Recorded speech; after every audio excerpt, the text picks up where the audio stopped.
तो ऐसे में प्रयास करना चाहिए कि अपने समय को जहां तक हो सके भगवान की भक्ति, नाम जप ऐसे कार्यों में ही लगाया जाए, पूजा पाठ में। बस विग्रह सेवा नहीं हो सकती कि भगवान को विग्रह, और जो भी खाने की वस्तुएं हैं उसमें कुछ तुलसी दल या तुलसी मंजरी या दूर्वा जो है वो डाल देना चाहिए खाने पीने की चीजों में, अशुद्धि से बचने, उसके लिए बचाने। तो आइए शुरुआत करें, मेरे पीछे दोहराइए।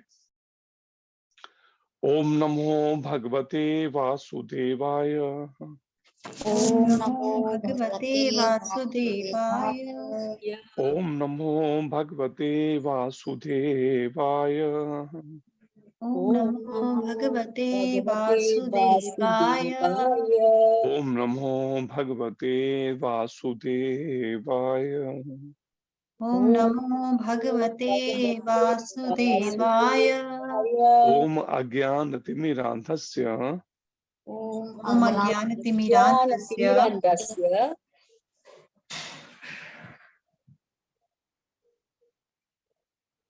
ज्ञानाञ्जनशलाकया ज्ञानाञ्जनशलाकया चक्षुरुन्मीलितं येन चक्षुरुन्मीलितं येन तस्मै श्रीगुरुवे नमः। तस्मै श्रीगुरुवे नमः। नमः ओम विष्णुपादाय नमः ओम विष्णुपादाय कृष्णप्रेष्ठाय भूतले कृष्णपृष्ठाय भूतले श्रीमते भक्ति वेदांत श्रीमते भक्तिवेदान्त स्वामिन इति नामिने। स्वामिति नामिने। नमस्ते सरस्वती देवे नमस्ते सारस्वती देवे गौरवाणी प्रचारिणे गौरवाणी प्रचारिणे निर्विशेष शून्यवादी निर्विशेष शून्यवादी पाश्चात्य देश तारिणे। पाश्चात्य देश तारिणे। जय श्री कृष्ण चैतन्य जय श्री कृष्ण चैतन्य प्रभु नित्यानंद प्रभु नित्यानंद श्री अद्वैत गदाधर श्री अद्वैत गदाधर श्रीवासादि श्रीवासादि गौर भक्त वृंद। गौर भक्त वृंद। हरे कृष्ण हरे कृष्णा कृष्ण कृष्ण हरे हरे कृष्णा कृष्णा हरे हरे हरे राम हरे राम राम राम हरे हरे। राम राम हरे हरे। ग्रंथ राज श्रीमद् भगवद गीता यथारूप की जय। जय भगवान श्री कृष्ण की वाणी भगवद गीता की जय। जय श्री कृष्णचंद्र भगवान की जय। श्री जय अर्जुन जी महाराज की जय। जय जगदुशील प्रभुपाद महाराज की जय। श्री जय गुरु महाराज की जय। जय अनंत कोटि वैष्णव वृंद की जय। जय। तो श्रीमद् भगवद गीता यथारूप का ये 5वां अध्याय और 5वें अध्याय का 27वां श्लोक है आज का, या 28वां। 27 और 28 इकट्ठे हैं दोनों ये श्लोक। तो आइए सभी प्रयास कीजिए दोहराने का।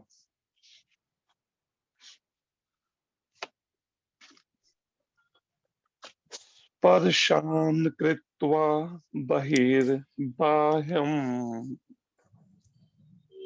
स्पर्शान् कृत्वा बहिर्बाह्यान्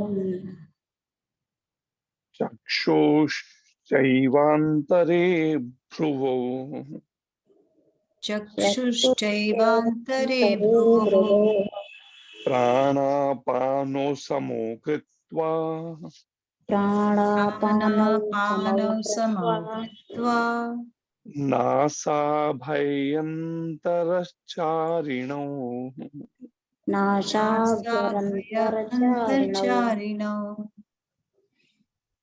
यतेन्द्रिये मनोबुद्धिर् यतेन्द्रियमनोबुद्धिर् मुनिर्मोक्षपरायणः मुनिर्मोक्षपरायणः निर्मोक्षपरायणः विगतेच्छा भये क्रोधो विगतेच्छा विगतेच्छा भयक्रोधो भयक्रोधो यः सदा मुक्त एव सः। यः यः सदा सदा मुक्त मुक्त एव सः एव स्पर्शान् कृत्वा बहिर्बाह्यम् स्पर्शान् कृत्वा बहिर्बाह्यान् चक्षुर्षैवान्तरे भ्रुवोः चक्षुश्चैवान्तरे भ्रुवुः प्राणः पानो समो कृत्वा प्राणापानौ समौ कृत्वा नासाभयन्तरचारिणौ नाशाभयन्तरचारिणौ नासाभयन्तरचारिणौ यतेन्द्रियमनोबुद्धिर् यतेन्द्रियमनोबुद्धिर् मुनिर्मोक्षपरायणः मुनिर्मोक्षपरायणः मुनिर्मोक्षपरायणः विगतेच्छा भयक्रोधो विगतेच्छाभयक्रोधो विगतेच्छा यः भयक्रोधो सदा मुक्त एव सः। यः सदा मुक्त मुक्त एव एव सः सः। पढ़िए आप में से कोई बात।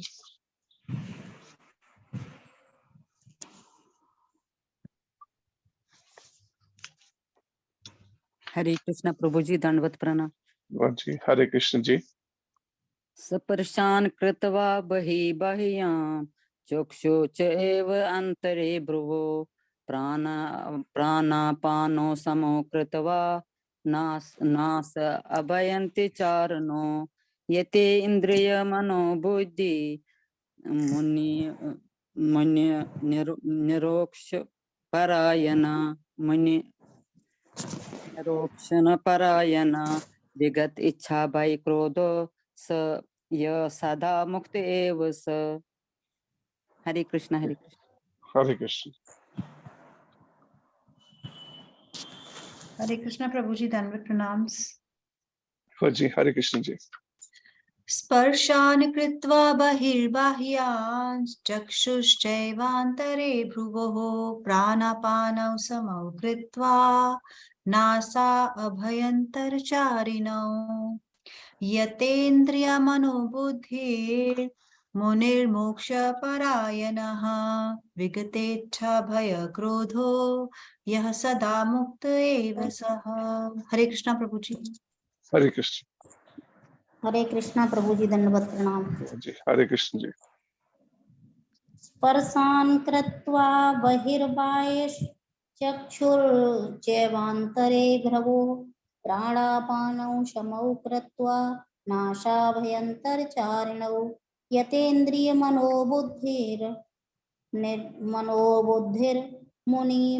मुनिर्मोक्षपरायणः विगतेच्छा भयक्रोधो यः सदा मुक्त एव सः। हरे कृष्णा।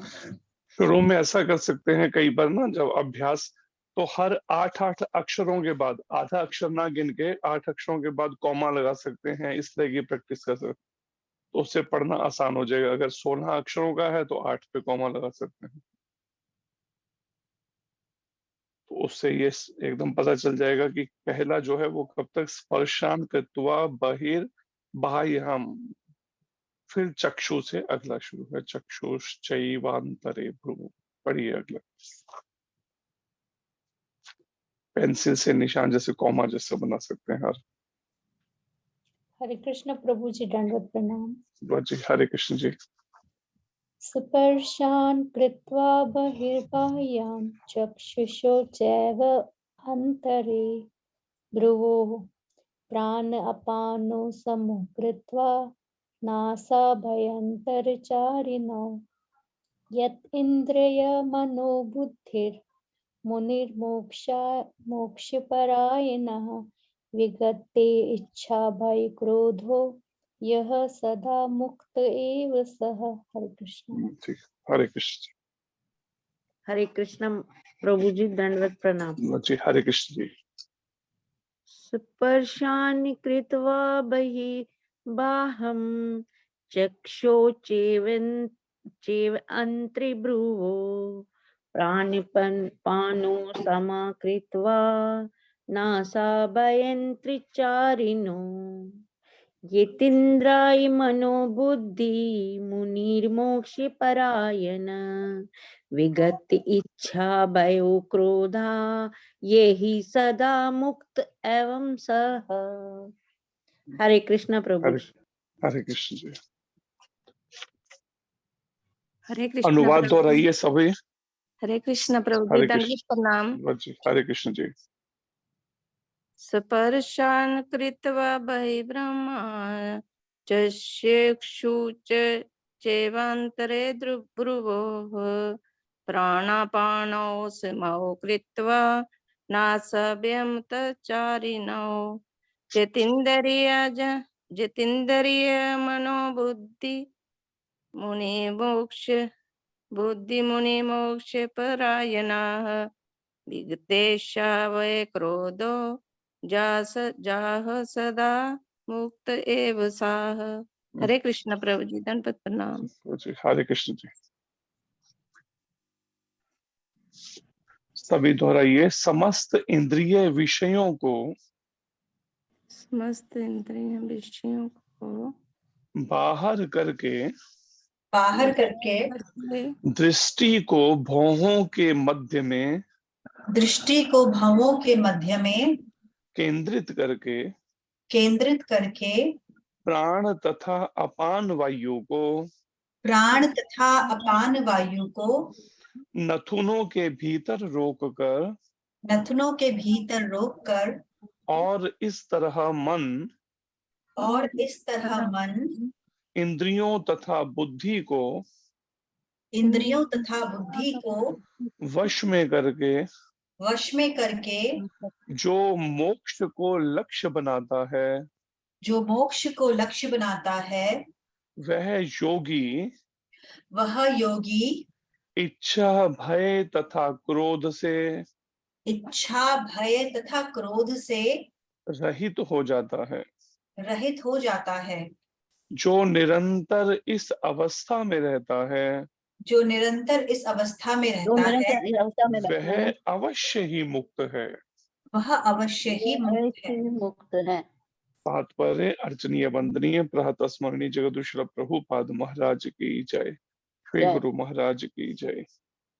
तात्पर्य पढ़िए, एक एक पैराग्राफ कोशिश कीजिए पढ़ते। हरे कृष्णा प्रभु जी, दंडवत प्रणाम। जी हरे कृष्ण जी। तात्पर्य व श्रीला प्रभुपाद जी की जय। कृष्णा भावना अमृत में रत होने पर मनुष्य तुरंत ही अपने आध्यात्मिक स्वरूप को जान लेता है, जिसके पश्चात भक्ति के द्वारा वह परमेश्वर को समझता है।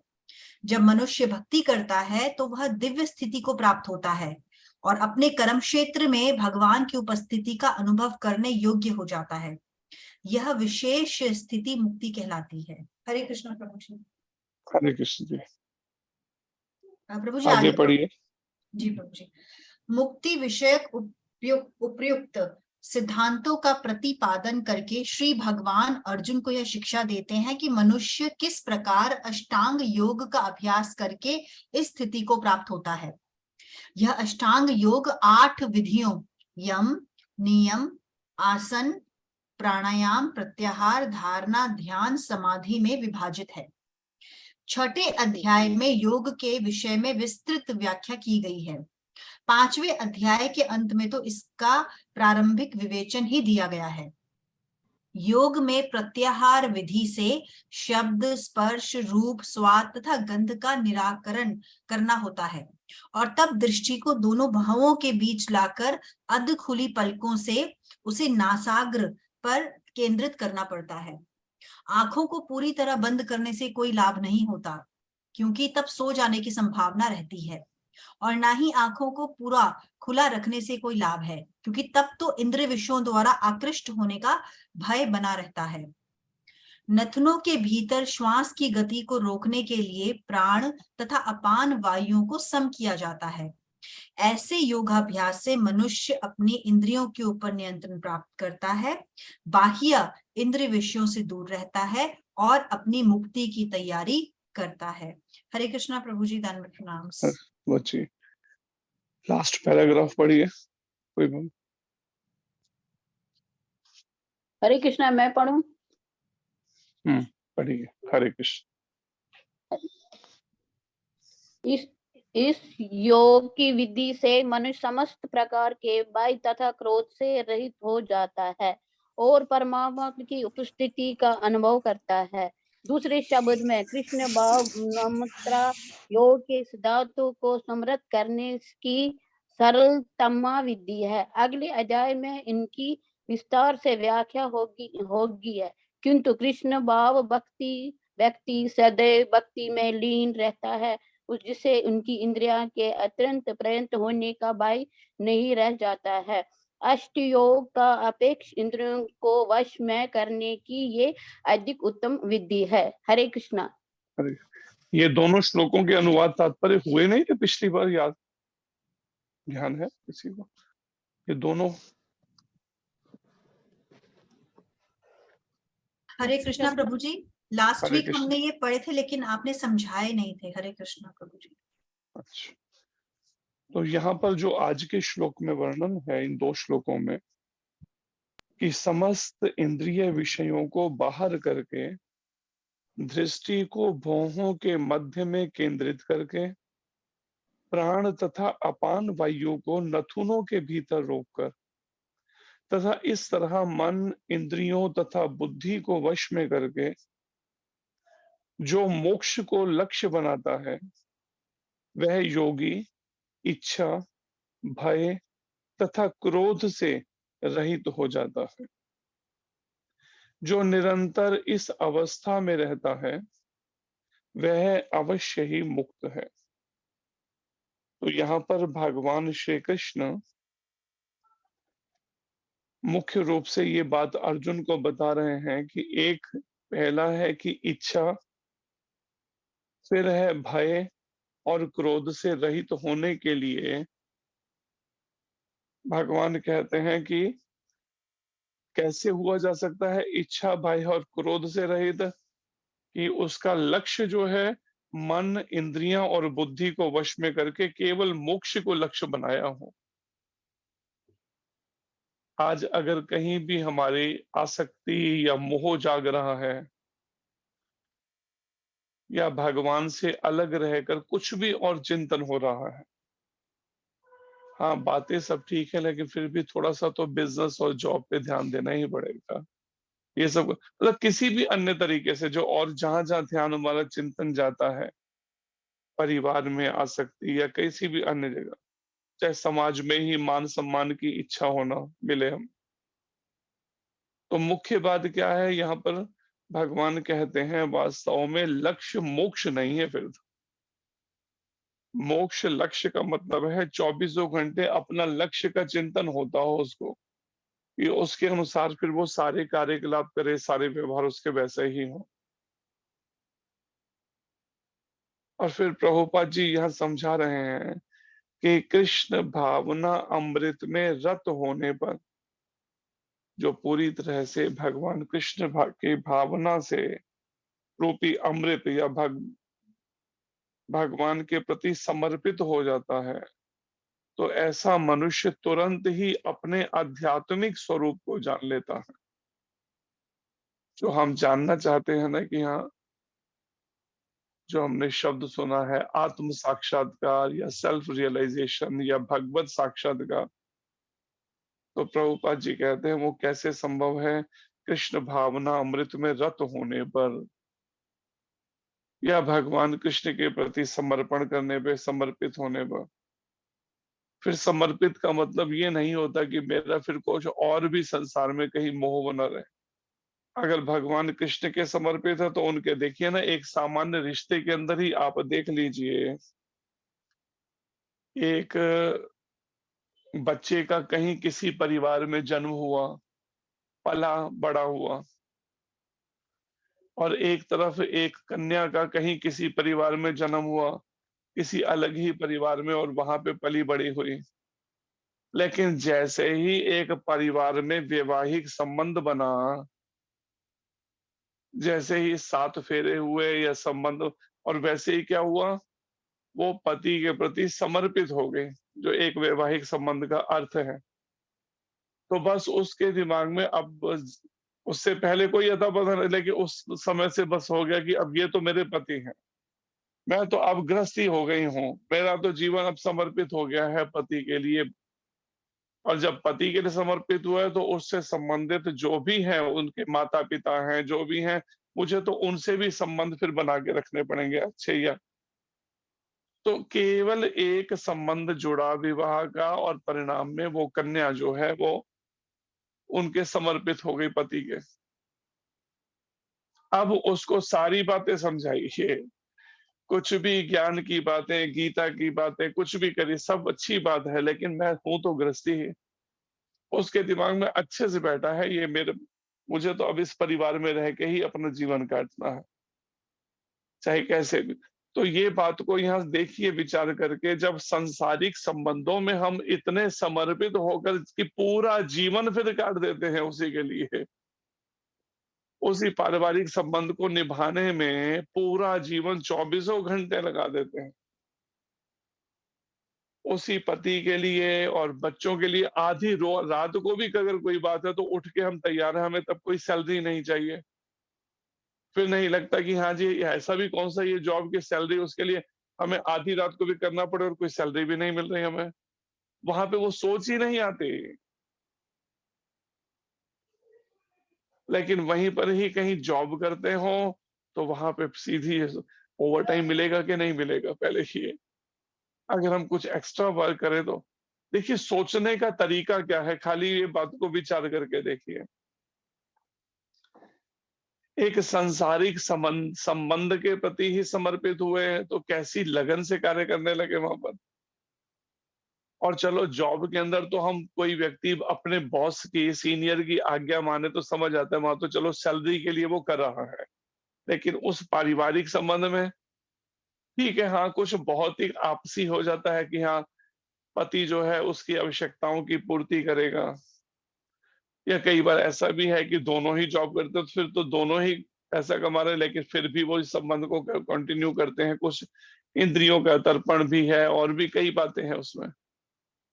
लेकिन जब एक सांसारिक रिश्ते में हम इतने समर्पित होकर करते हैं, तो विचार कीजिए भगवान कृष्ण के भावना अमृत में जब हम कार्य करें तो वहां पे समर्पण का भाव कहाँ चला जाता है कि अब तो जीवन भर के लिए भगवान कृष्ण के मैं तो समर्पित हो गया हूँ, मैं तो समर्पित हो गई हूँ। अब तो मुझे कैसे भी करके 24 घंटे के कार्य कृष्ण की प्रसन्नता के लिए करने हैं। लेकिन वहीं पर ही जो लोग करते हैं कि हाँ हम भक्ति में तो लग गए, फिर भी महीने के मुझे खर्चा पानी या सैलरी तो चाहिए, जबकि दोनों टाइम का प्रसाद भी मंदिर में मिल रहा है प्रभुपाद जी के केंद्र। उसके बाद भी सैलरी की सोच अगर कोई रखे, सैलरी की, कमीशन की, या फिर इधर उधर से पैसा कुछ और करे, तो वो तो बिल्कुल अनुचित हो गया ना। तो फिर ठीक कैसे हुआ, फिर उसे कृष्ण समर्पण कैसे कहेंगे, कृष्ण भावना में रत तो नहीं कह सकते, लगाओ ना। ठीक है, ऊपर से उसने ड्रेसअप करके, पहले था सांसारिक जीवन में पैंट शर्ट पहन के जाता था जॉब में, अब उसने क्या किया, धोती कुर्ता तिलक लगा के कंठी पहन के अब जॉब करना, पैसे का वो करना शुरू कर दिया अपने इंद्रियों के तर्पण के लिए। तो यहाँ पर समर्पण के उस भाव को विचार करके देखिए, जैसे पत्नी का पति के प्रति समर्पण है, भगवान कृष्ण के प्रति तो उससे भी कई गुना समर्पण होना होगा। अगर कोई वास्तव में भगवत साक्षात्कार करना चाहता है या अपने आध्यात्मिक स्वरूप को, मेरी आध्यात्मिक पहचान क्या है, मेरा भगवान से रिश्ता क्या है, तो इस बात को समझने के लिए प्रभुपाद जी यहाँ पर कहते हैं, कृष्ण भावना अमृत में रत होने पर मनुष्य तुरंत ही, यहाँ पे ये नहीं कहा 10 साल लगेंगे, 10 जन्म लगेंगे, 100 जन्म लगेंगे, कह तुरंत। जैसे ही भगवान कृष्ण को समर्पण किया, रिजल्ट सामने है कि तुरंत मनुष्य अपने आध्यात्मिक स्वरूप को जान लेता है। तो अब अगर कहीं कमी है तो कहीं ना कहीं निश्चित रूप से कुछ ना कुछ तो बात है, चाहे वो कमी समर्पण की कही जाए, चाहे फिर कोई पाप कर्म कहे जाए, चाहे फिर कोई अपराध किए जाए, अपराध कहे जाए, अगर कुछ भी होगा तो फिर कहीं ना कहीं समर्पण की कमी आ जाएगी, समर्पण पूर्ण नहीं कहा जाएगा। अभी देखो ना, एक सांसारिक संबंध में भी अगर जो पहले बात की पति पत्नी का जो संबंध है, उसमें जब वो वैवाहिक संबंध में बंध जाते हैं दोनों पति पत्नी, उसके बाद में भी पत्नी पति के बारे में एक शब्द नहीं सुनना चाहती, पति पत्नी के बारे में नहीं सुनना चाहता। तो ऐसे में भगवान कृष्ण या भगवान कृष्ण के भक्तों के बारे में कोई भी अपशब्द सुनना या बोलना वो कैसे हो सकता है आध्यात्मिक जीवन में उन्नति में सहायक।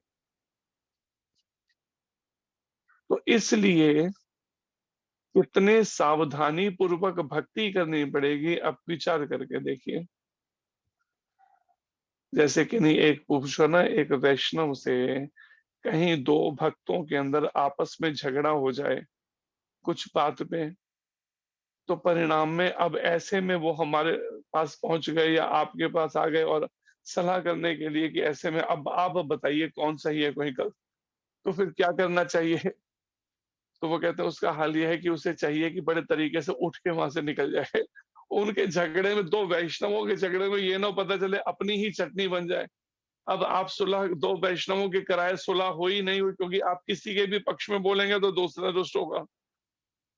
तो ऐसी दुविधा के अंदर वो अपना खुद चुप उठ के निकल जाए वहां से, वो बैठे नहीं।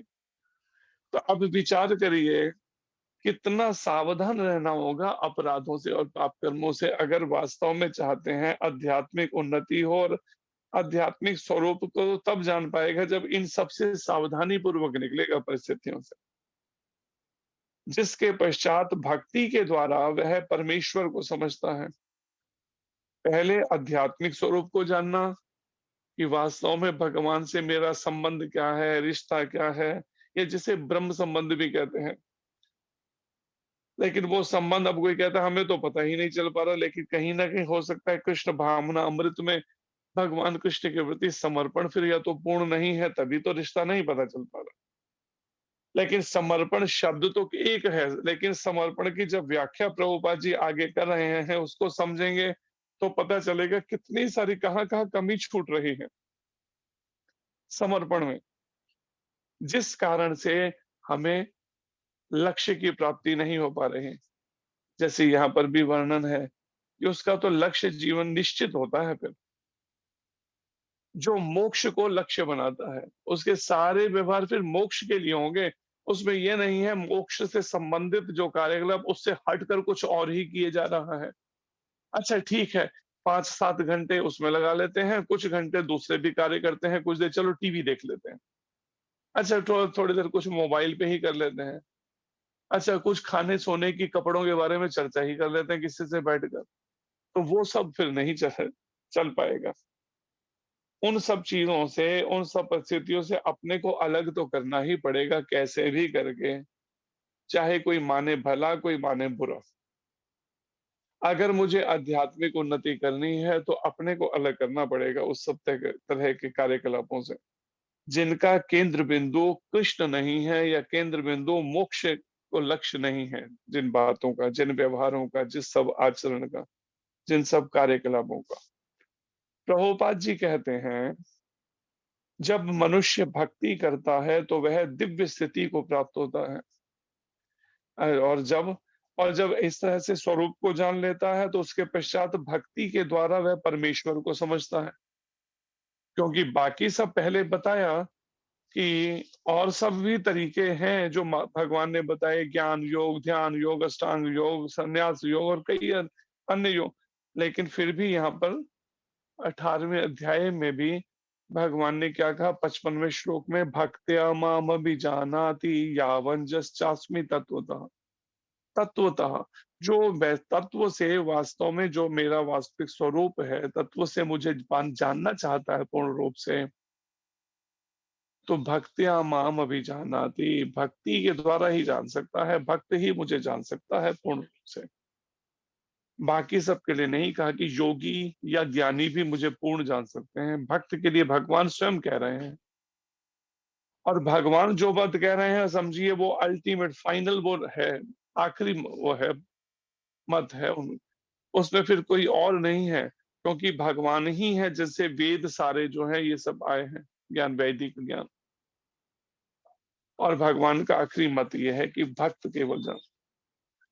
और यहाँ पर भी प्रभुपाद जी कहते हैं, जब मनुष्य भक्ति करता है तो वह दिव्य स्थिति को प्राप्त होता है। जब भक्ति करे तो दिव्य स्थिति को प्राप्त होता है। लेकिन जैसे मैंने बताया, भक्ति का मतलब केवल नाम जप नहीं समझने। भक्ति का मतलब है उस सब नाम जप, गीता अध्ययन, नियमों का पालन, मंगल आरती, इन सब चीजों के साथ निष्काम सेवा भगवान कृष्ण की, गुरु गौरंग राधा कृष्ण की, लेकिन साथ में ही अपराध और पाप कर्मों से बचना बहुत जरूरी है। अगर कुछ भी अपराध हो रहे हैं, पाप कर्म हो रहे हैं, चाहे मैं उसे समझूं या ना समझूं, उसके रिएक्शन आ जाएंगे। फिर वो रिएक्शन, चाहे फिर हम भक्ति ही क्यों नहीं कर रहे, लेकिन वो कहीं ना कहीं हमारे सुधार के लिए फिर वो परिस्थितियां आ सकती हैं जीवन में। इसलिए कितना सावधान और सतर्क रहना पड़ेगा कि इन इंद्रियों के द्वारा और मन के द्वारा सब तरह के अपराधों और पाप कर्मों से बचना बहुत जरूरी है। नहीं तो एक समय तक भगवान अवसर तो देंगे, लेकिन उसके बाद फिर दंडित होना पड़ जाएगा। फिर प्रभुपाद जी कहते हैं, जब मनुष्य भक्ति करता है तो वह दिव्य स्थिति को प्राप्त होता है और अपने कर्म क्षेत्र में भगवान की उपस्थिति का अनुभव करने योग्य हो जाता है। और फिर अपने कर्म क्षेत्र में क्या करता है, जो भी परिस्थितियों में वो रह रहा है, अपने अपने तरीके जो भी कर्म कर रहा है, लेकिन भगवान की उपस्थिति का अनुभव होने लगता है उसको, कि हर तरह की परिस्थिति में भगवान मेरे अंग संग हैं।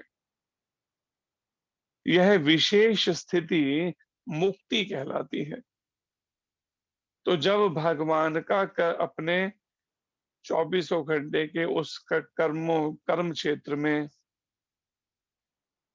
कार्यकलापों में भगवान की उपस्थिति का अनुभव होने लगे, तो समझिए ये विशेष स्थिति मुक्ति कहलाती है, प्रभुपाद जी कहते हैं। और मुक्ति विषयक उपयुक्त सिद्धांतों का प्रतिपादन करके श्री भगवान अर्जुन को यह शिक्षा देते हैं कि मनुष्य किस प्रकार अष्टांग योग का अभ्यास करके इस स्थिति को प्राप्त होता है। और फिर जो पूर्व में ये बात बताई, मुक्ति से संबंधित जो ऊपर की भक्ति करके दिव्य स्थिति को प्राप्त करना और फिर भगवान की अनुभूति, उपस्थिति का अनुभव होना कर्म क्षेत्र में।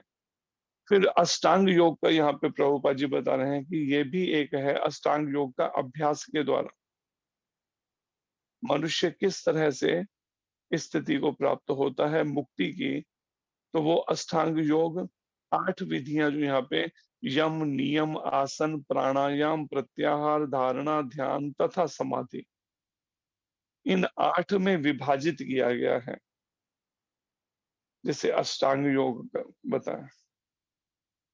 और फिर 6ठे अध्याय में इसका वर्णन जो है योग के विषय में विस्तृत व्याख्या की गई है। और 5वें अध्याय के अंत में तो इसका प्रारंभिक विवेचन ही दिया गया है। ये 5वें अध्याय में केवल ये आखिरी श्लोकों में है जिसमें एक थोड़ा सा विवेचन दिया जाए, लेकिन 6ठे अध्याय में विस्तार से फिर ये बताया जाएगा अष्टांग योग से संबंधित, जिसमें प्रभुपाद जी कहते हैं योग में प्रत्याहार विधि से शब्द, स्पर्श, रूप, स्वाद तथा गंध, जो 5 ज्ञानेंद्रियों के कर्म हैं, तो वो 5 इंद्रियों के, ज्ञानेंद्रियों के 5 ये विषय शब्द, स्पर्श, रूप, स्वाद तथा गंध का निराकरण करना होता है।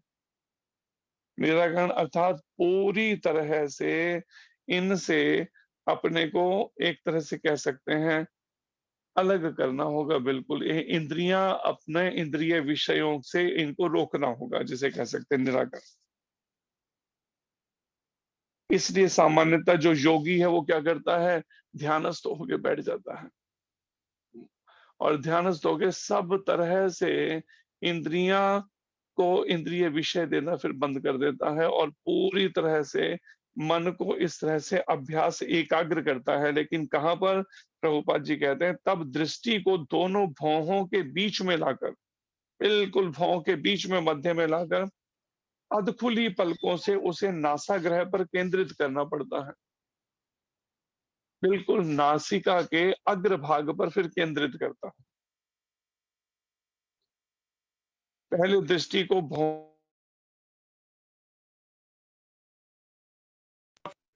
नासिका के अग्रभाग पर केंद्रित करना पड़ता है उसे। और फिर प्रभुपाद जी कहते हैं आंखों को ना पूरी तरह से बंद करना ना पूरा खोलना,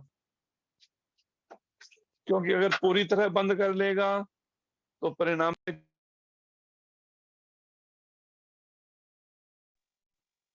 और अगर पूरा खोलता है तो फिर दोबारा फिर इंद्रियां इंद्रिय विषय की तरफ भागती हैं, क्योंकि आंखें खुली होंगी तो जो भी आंखों के आगे दिखाई देगा फिर वही चिंतन शुरू हो जाएगा उसका। तो ना खुली ना बंद, बिल्कुल अर्ध नेत्र जैसे उसमें। और फिर नासिका के पहले भौं के मध्य, फिर नासिका के अग्रभाग पर उसको केंद्रित कर देना दृष्टि को पूरी तरह। और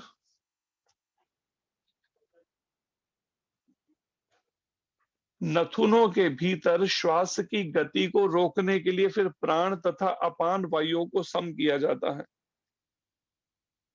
जैसे सामान्यतः कोई विषयी व्यक्ति है, उसके श्वास बड़े तेजी से चलते हैं, लेकिन जब संयम का अभ्यास करता है कोई योग में, तो इन श्वासों पर तब पूरी तरह से फिर संयम चाहिए इंद्रियों पर। अगर किसी ने पूर्णतया ब्रह्मचर्य व्रत का पालन किया हो तो आध्यात्मिक उन्नति इस तरह से करने की अभ्यास करे। लेकिन अगर कोई भोगी व्यक्ति या विषयी व्यक्ति है, जो वैसे तो भोग भोग में रहते हैं, कई बार ये आम चला हुआ है, बड़े बड़े जो सिटी शहर हैं या उनमें क्या करते हैं, चाहे कितना भी विषय भोगी हो, लेकिन सुबह सुबह ऐसे योग की प्रैक्टिस करने लगते हैं कुछ देर के लिए, एक आध घंटा, और उससे उनको ऐसा लगता है जैसे बड़ा योग कर रहे हैं। लेकिन उतने ही फिर भोगी बन जाना वो गलत है। जैसे प्रभुपाद जी ने भी कहा, जब वो अमेरिका गए तो वहां अमेरिका के अंदर इसी तरह का परिस्थितियां थी। जो योगी थे वो प्रभुपाद जी को कहते हैं कि योगी का मतलब होता है जो दिन में योगी हो और रात में भोगी हो। ये उनकी विचारधारा, उनकी इस तरह की मानसिकता उन्होंने बना रखी थी अपने। और यहाँ पर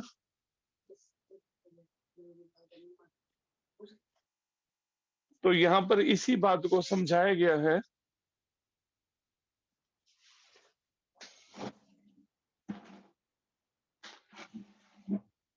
और ये बात समझाई गई है यहाँ पर कि नथुनों के भीतर श्वास की गति को रोकने के लिए प्राण तथा अपान वायुओं को सम किया जाता है। तो वो संयमित ये अभ्यास तभी संभव है जब साथ में मुख्य रूप से ब्रह्मचर्य व्रत का पालन होता हो पूरी तरह से। अगर पूर्व में भी अगर विषयी जीवन जिया होगा तो परिणाम में तो भी इसमें सिद्ध हो पाना बड़ा कठिन है। फिर उसके अंदर उतना ही समय लगेगा, अधिक मेहनत लगेगी। जैसे हमने बताया कि वो एक बहुत बड़े जो ऑफिसर्स थे, उनको जब पूछा तो कहते हैं मुझे लगता है 1000 जन्म लगा के मैं उस अवस्था को प्राप्त कर लूंगा जब मन किसी तरह के भी संकल्प विकल्प से पूरी तरह से हट जाए। क्योंकि मन में फिर वही सब विचार और संकल्प विकल्प घूमते ही रहेंगे, एकाग्र नहीं होने देंगे।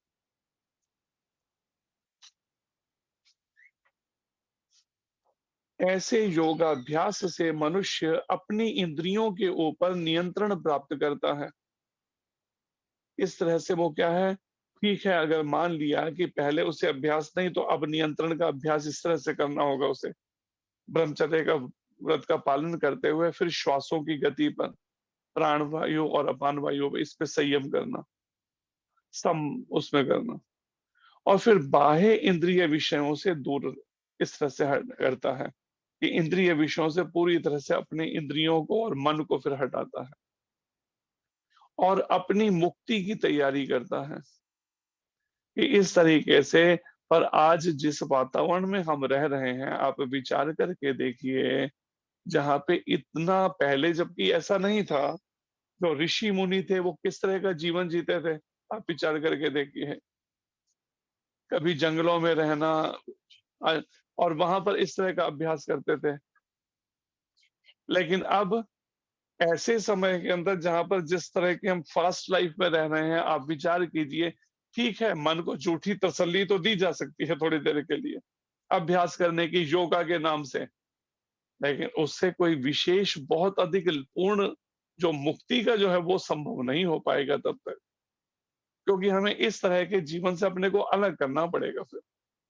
प्रभुपाद जी कहते हैं, इस योग विधि से मनुष्य समस्त प्रकार के भय तथा क्रोध से रहित हो जाता है। समस्त प्रकार के भय से और क्रोध से रहित हो जाता है अगर इस तरह का अभ्यास करें तो। इंद्रियों पर पूरी तरह से संयम करता हुआ, इंद्रिय विषयों से हटाकर, और फिर अपने श्वासों पर संयम बनाता हुआ, और परमात्मा की उपस्थिति का फिर अनुभव करता है, भय और क्रोध से जब रहित हो जाता है, बिल्कुल शरीर के प्रति जब उसका पूरी तरह से आसक्ति जो है, इस तरह के अभ्यास में जब बाकी सबसे अपने को अलग कर देता है, इस भौतिक जगत के इस सब आसक्तियों से, देहात्म बुद्धि की सोच से ऊपर उठाता है, तब वो परमात्मा की उपस्थिति का अनुभव कर पाए। क्योंकि जब तक शरीर का चिंतन है, तब तक भय और क्रोध पीछा नहीं छोड़ने वाले हैं। दूसरे शब्दों में, कृष्ण भावना अमृत योग के सिद्धांतों को संपन्न करने की सरल विधि है। फिर प्रभुपाद जी कहते हैं, जो ये कृष्ण भावना अमृत है, एक सरलतम एक विधि है। ऐसी स्थिति में अगले अध्याय में इसके विस्तार से व्याख्या होगी, किंतु कृष्ण भावना भावित व्यक्ति सदैव भक्ति में लीन रहता है, 24 घंटे भक्ति में लीन रहता है, जिससे उसकी इंद्रियों के अन्यत्र प्रवृत्त होने का भय नहीं रह जाता।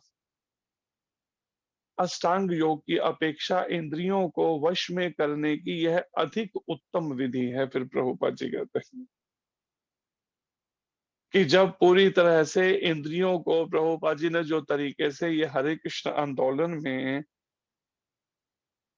भगवान की सेवा में अपने को, निष्काम सेवा में पूरी तरह से लगाने का जो ये अभ्यास तरीका बताया, कृष्ण की सेवा में व्यस्त कर देना, परिणाम में इंद्रिय विषयों के प्रति, या जब अगर हम ठीक से व्यस्त करेंगे ना, तो कहीं और भटकने के या भागने की इंद्रियों के वो रहेगा ही नहीं सोच।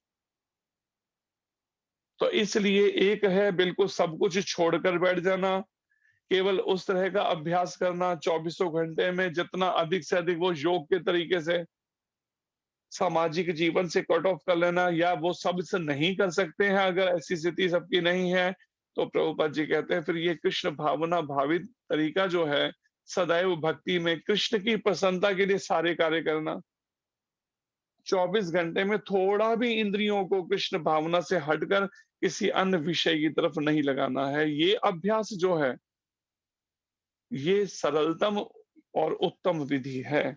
मन को भगवान की उसमें लगाने की चिंतन इस तरह से मोक्ष की, मुक्ति के पथ को अपने वो प्रशस्त कर सकता है।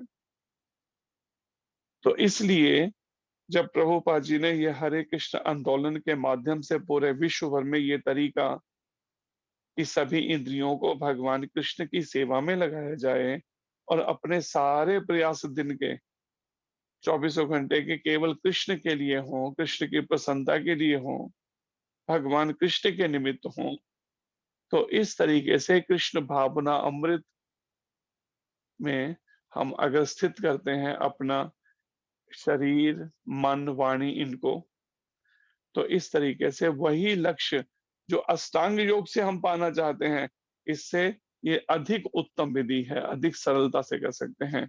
विशेषकर जब तक हम सामाजिक जीवन में जब हैं, कि हम जंगलों में जाके, प्रभुपाद जी कहते हैं जंगल रहे नहीं, लेकिन जंगलों में जाके भी रहना आज वैसी उस तरह का है ही नहीं। कि पहले कोई गुरुकुल में चलो होता था ये सब चीजें जीवन, तो भी होता था कि हाँ उन्होंने बड़ी हार्ड लाइफ जीनी सीखी है, और थोड़ा सा भी हार्ड लाइफ जीने के लिए मन तैयार नहीं है। तो इस तरह से कृष्ण को केंद्र में रखकर हमें ये अभ्यास कर सकते हैं। लेकिन इतना फिर जरूर करना होगा कि उससे हटकर कुछ और जगह फिर मन को ना वो करने दें, इंद्रियों को और मन को नहीं लगा। जो आज आम है, ये बात को हम जानबूझकर छूट देते हैं पहले। कभी कहीं ना कहीं कुछ ना कुछ कारणों से, कभी पारिवारिक संबंध, कभी पारिवारिक आसक्ति, कभी कुछ और अपने मैले मन की इच्छाओं की पूर्ति के लिए तरह तरह से पहले आंखों के माध्यम से, कानों के माध्यम से वो सब कचरा भरते हैं पहले, समाज में रहते हुए, टीवी से, मोबाइल से और अनेक तरीकों से। और फिर परिणाम में वही सब चिंतन मेरे मन को एकाग्र नहीं होने देता भगवान की तरफ। और हम सोचते हैं पता नहीं, हम तो भक्ति कर रहे हैं इतने वर्षों से, लेकिन उन्नति नहीं हो रही। लेकिन ये बात क्यों नहीं देख रहे कि 24 घंटे में कितनी बार हम छूट दे रहे हैं इंद्रियों को, मन को। और फिर बुद्धि भी जो है, कई बार मोह के कारण, आसक्ति के कारण वो कृष्ण भावना अमृत में निर्णय ना लेकर कहीं ना कहीं आसक्तिवश वो कर रही है। कोई भी निर्णय जो है बुद्धि के जो है, वो अगर भगवान के बताए अनुसार समर्पित होके नहीं है निजी स्वार्थों के लिए, तो वो सब के सब मन को विचलित करने वाले हैं, मन को एकाग्र नहीं होने देंगे। और जब तक मन भगवान के चरणों में भक्ति के माध्यम से नहीं एकाग्र होगा, तब तक संभव नहीं है कि उस लक्ष्य को प्राप्त किया जा सके जो इसका यहाँ पे भगवान कृष्ण कहते हैं, मोक्ष को लक्ष्य बनाना। कहीं भी अगर आसक्ति है संबंधों में, तो फिर लक्ष्य मोक्ष नहीं हुआ। तो इस बात को बड़े समझ के फिर हम थोड़ा भी ये नहीं कर सकते कि भगवान को कोई उल्हाना दे सके, क्योंकि कमी तो हम जानबूझ के अगर छोड़ते हैं तो फिर भगवान उसमें क्या करेंगे, विचार कीजिए। तो ये बिल्कुल एक तरह से कह सकते हैं, एक होता है ना साइंस, एक होता है अप्लाइड साइंस। ये बिल्कुल व्यवहारिक रूप में है ये विज्ञान, वैज्ञानिक विधि। इसमें कुछ भी छिपाव या कुछ भी ये नहीं है कि हाँ हम थोड़ा सा भी छिपाव रखकर, थोड़ा भी चालाकी से, थोड़ी भी चतुराई से हम नाम जप करते सोचे कि मेरे को लक्ष्य मिल जाए ना। हाँ, सब तरीके से ये मन के भटकाव को और इंद्रियों की ये सब हम छूट जो देते हैं, इस पे अभ्यास तो करना पड़ेगा। और अष्टांग योग जैसे अगर शरीर साथ ही नहीं देता है, शरीर में कई तरह के रोग कष्ट लगे हैं, या शरीर ऐसी स्थिति में है रजोगुण के और तमोगुण के प्रभाव में, तो परिणाम में ये कृष्ण भावना भावित कर्म करना और कृष्ण भावना अमृत में कर्म करना, अपने भगवान कृष्ण को समर्पित होकर, ये उत्तम विधि है, प्रभुपाद जी कह रहे। हरे कृष्णा, धन्यवाद।